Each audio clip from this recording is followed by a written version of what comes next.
Hello दोस्तों, नमस्कार। मैं पंकज टेकी sir, founder of talent academy 01 स्वागत करता हूं आप सभी को टैलेंट एकेडमी 01 परिवार में। जैसा कि आप सभी को पता है कि टेक्नीशियन के जो भी कैंडिडेट हैं उनका डॉक्यूमेंट्स वेरिफिकेशन और मेडिकल चल रहा है। जो लोग एग्ज़ाम में क्वालिफाई किए थे, चाहे वह आरआरबी टेक्नीशियन ग्रेड 3 वाले हो, चाहे टेक्नीशियन ग्रेजुएट लेवल वाले हो, चाहे टेक्नीशियन पीसीएम वाले हो, सभी विद्यार्थियों का। तो जो भी विद्यार्थी अपना डीवी के लिए अपना डीवी दे चुके हैं या अभी भी वे विद्यार्थियों को डीवी जाने के लिए अभी डेट है, तो उन सभी विद्यार्थियों के लिए मन में बहुत सारे प्रश्न हैं। तो आज उन सारे प्रश्नों का मैं इस वीडियो में जवाब दूंगा। अगर हम प्रश्नों की बात कर लेते हैं तो कौन कौन से ऐसे प्रश्न हैं जो विद्यार्थी के मन में डाउट बने हुए हैं, और तो आइए मैं एक एक करके पहले प्रश्न आप सभी को बता दे रहा हूँ। सबसे पहले तो डाउट यह विद्यार्थियों का है कि बहुत को डाउट है यह कि मेडिकल जो हम लोग का चेक हो रहा है उसमें अधिकारी जो डॉक्टर चेक कर रहे हैं उसमें ये कन्फ्यूजन बना हुआ है कि हम लोग मेडिकल में सेलेक्ट है कि रिजेक्ट है। पहला प्रश्न तो ये विद्यार्थी का। दूसरा प्रश्न यह है कि डीबी और मेडिकल के बाद ज्वाइनिंग कब आती है, कितने दिनों के बाद आती है। तीसरा बात यह है कि वेटिंग लिस्ट आएगी कि नहीं आएगी। और चौथा बात ये प्रश्न है कि एफिडेविट के बारे में थोड़ा सा बढ़िया से समझा दीजिए। और पांचवा प्रश्न ये है, ये मेरे दे रहा है कि विद्यार्थी के जो कमेंट है उसका रिप्लाई दे दो। क्या क्या विद्यार्थी ने अपने विचार कमेंट बॉक्स में कमेंट किए हैं, तो आज इन सारे प्रश्नों का जवाब मैं आप सभी को इसी वीडियो में दूंगा। तो सबसे पहले जो भी विद्यार्थी चैनल पर नए हैं तो वह चैनल को लाइक करें, सब्सक्राइब कीजिएगा, सब्सक्राइब करिएगा, क्योंकि एकमात्र ऐसा चैनल है जिस पे कैंडिडेट कमेंट करते हैं और मेरे द्वारा उनको मैसेज दिया जाता है, एक एथेंटिक्स उन सभी को एक सुझाव दिया जाता है जो भी डाउट होता है। तो मैं अभी से आज से बहुत ही मैंने डाउट को क्लियर कर चुका हूँ और मेरे प्लेटफॉर्म पे 10,000 सब्सक्राइबर से ऊपर जुड़ चुके हैं। तो और हर वीडियो मेरी 1000 में जा रही है। तो मुझे लगता है कि जो विद्यार्थी, मैं अपने सही डायरेक्शन में काम करता हूँ। तो जो भी विद्यार्थी के जो भी मन में प्रश्न हो सभी लोग कमेंट कीजिएगा। एलपी का वीडियो मैं इवनिंग में डालता हूँ और टेक्नीशियन का वीडियो मैं मॉर्निंग में ज़्यादातर डालता हूँ। तो एलपी वाले एलपी में डालिएगा जिसको डाउट होगा, और टेक्नीशियन वाले टेक्नीशियन में डालिएगा जिनको डाउट होगा, और उनका कमेंट मैं नेक्स्ट डे ही प्रोवाइड कर देता हूँ। आइए सबसे पहले जो जो प्रश्न पे विद्यार्थियों का डाउट बना हुआ है उनको जवाब मैं दे देता हूँ। विद्यार्थियों को पहला डाउट यही था कि मेडिकल हम लोग फिट है कि अनफिट है, ये जानकारी उनको कन्फ्यूजन बना रही है। तो देखिए मेरे दोस्त, आपको जब डीवी और मेडिकल के लिए बुलाया जा रहा है सेंटरों पे, तो वहाँ पर आप जाएंगे, फिर आपका डॉक्यूमेंट्स वेरिफिकेशन होगा, फिर आपको दूसरे मेडिकल पर जहाँ पर डीवी होगा वहाँ पर आपका मेडिकल नहीं होगा, आपको दूसरे जगह पर जो सरकारी गवर्नमेंट जो चिकित्सालय है वहाँ पर आपको भेजेगा। और वहाँ पे जाएंगे, वहाँ पे जाने के बाद से आपको 3-4 जैसे 4-4 लोगों को एक एक साथ वे लोग कंप्लीट करते हैं। ग्रुप के साथ आप सभी का मेडिकल होता है। तो जिस ग्रुप को अगर कह दिया जाता है कि आप जाइए, या जो कैंडिडेट को कह दिया जाता है कि आप जाइए, तो समझिए कि वे कैंडिडेट फिट है, उसको टेक्नीशियन में अब मेडिकल में कोई दिक्कत नहीं है। लेकिन जो कैंडिडेट को नहीं कहा जाता है कि आप चाहिए, तो उनको री मेडिकल दिया जाता है और उनको परेशान भी किया जाता है। तो ये इससे आप लोग समझ गए होंगे कि किस कैंडिडेट को अगर आप लोग दिए होंगे तो आप लोग के साथ जो जैसे माहौल होगा तो आप लोग अब जज कर लेंगे कि हमें मेडिकल में फिट किया गया है या अनफिट किया गया है। ठीक है।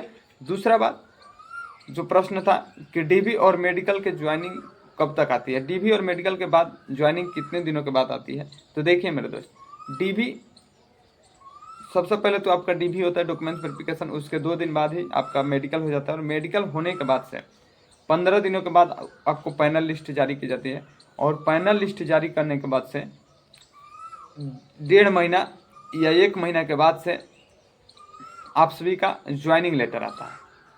और फिर आप सभी को ज्वाइनिंग लेटर आएगा, तो जब ज्वाइनिंग लेटर आ जाएगा तो समझिएगा कि उस वैकेंसी का क्या हो गया, आपका पूरा कंप्लीट हो गया।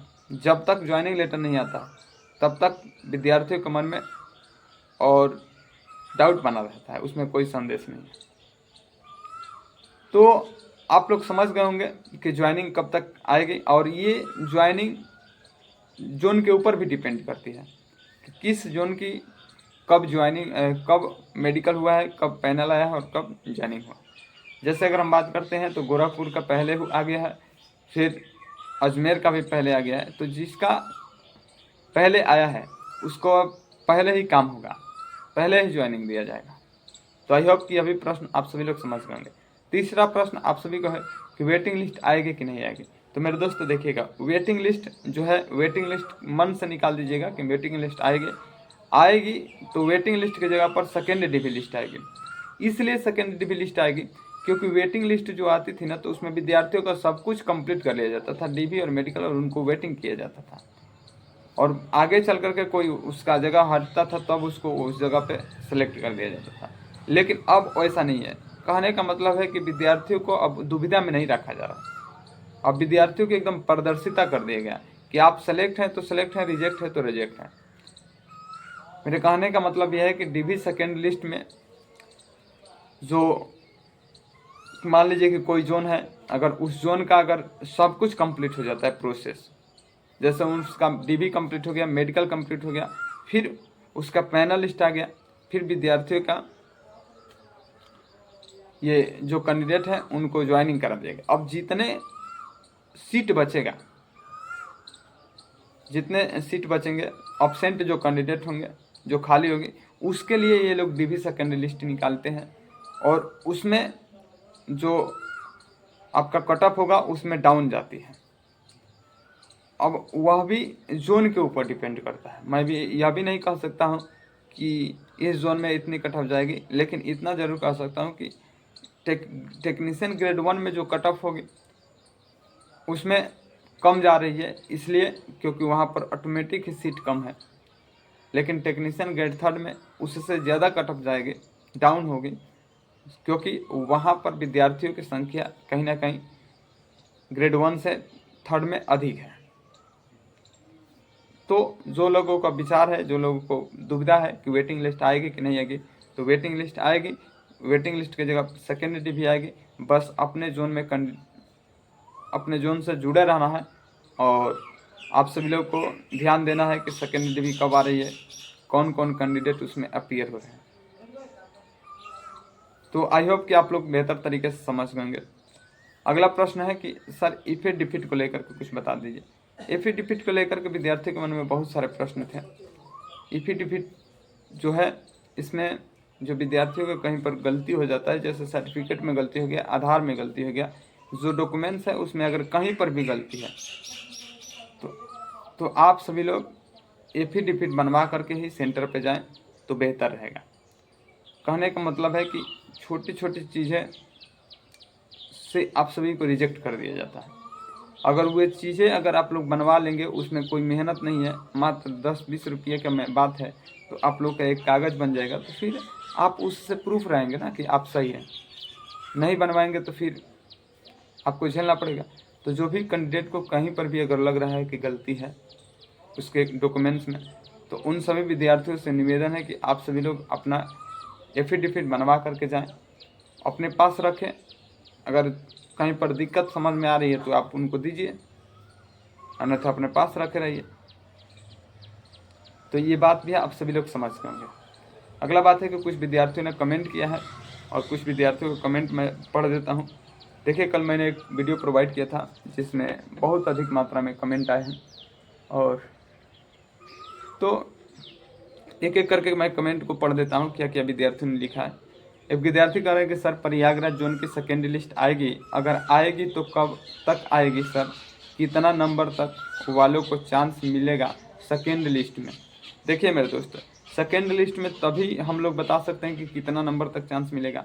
सबसे पहले तो ये जितनी सीट है वहाँ का अभी टीवी और मेडिकल चल रहा है तो उनका कंप्लीट हो जाएगा। कंप्लीट होने के बाद से पैनल लिस्ट जारी होगा और फिर जब कैंडिडेट को आवश्यकता होगी तो वे लोग डीवी सेकंड निकालेंगे और उसका जो पहले का अकॉर्डिंग जो वहाँ पर कट ऑफ बना होगा तो उसके अकॉर्डिंग ही कैंडिडेट के हिसाब से फिर कट ऑफ को डाउन की जाती है। तो आएगी तो आप सभी लोग इस प्लेटफॉर्म से जुड़ जाइएगा, वीडियो सब्सक्राइब कर लीजिएगा ताकि हम कोई भी अगर वीडियो उस तरह के है तो आपके पास शेयर करें।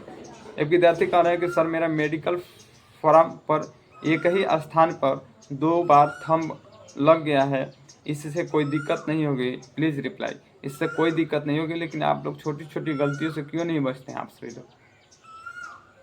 आप सभी लोग तो समझ रहे हैं कि आपकी एक गलती आपके करियर बर्बाद कर सकती है। कहा जाता है कि अगर बदलने के लिए 1 वर्ड इज इनफ, एक शब्द काफ़ी होता है किसी को बदलने के लिए। आप सभी लोगों को समझिए इस बात को कि आप बारीक गलती, छोटी छोटी गलती ना करें, और गलती हो भी जाती है तो उसका कोई उपाय अगर है तो उसको अपने साथ लेकर के जाएं सेंटर पे। एक विद्यार्थी कह रहे हैं कि सर चंडीगढ़ की वेटिंग लिस्ट कब आएगी? मेरे दोस्त चंडीगढ़ की वेटिंग लिस्ट आएगी, अभी थोड़ा सा टाइम है, चंडीगढ़ पे अभी काम रुका हुआ है, ठीक है। हाँ, Bhubaneswar board second DV waiting list date brother, Bhubaneswar का काम तो चल रहा है, भुवनेश्वर का वेटिंग लिस्ट चल रहा है, ठीक है। वेटिंग लिस्ट नहीं, सॉरी, ये डीवी चल रहा है वहाँ का। मुंबई का बनाइए, मुंबई का भी बना देंगे मेरे दोस्त। एक विद्यार्थी कह रहे हैं कि सर आरआरबी टेक्नीशियन ग्रेड 3 में मेडिकल B2 मिला है, बट मैं जो प्रेफरेंस डाला हूँ उसमें मेडिकल स्टैंडर्ड B1 मांगा गया है, क्या नौकरी मिलेगी सर? क्यों? अब जाएंगे वहाँ पर तो फिर देखिए, जो आपको प्रेफरेंस में जो वहाँ पर मांगे हैं, जो आपका मेडिकल अगर B1 मेडिकल मांगे हैं तो B1 मेडिकल ही रहना चाहिए, B2 रहेगा तो फिर दिक्कत है। अब वहाँ के अधिकारियों को ऊपर डिपेंड करता है।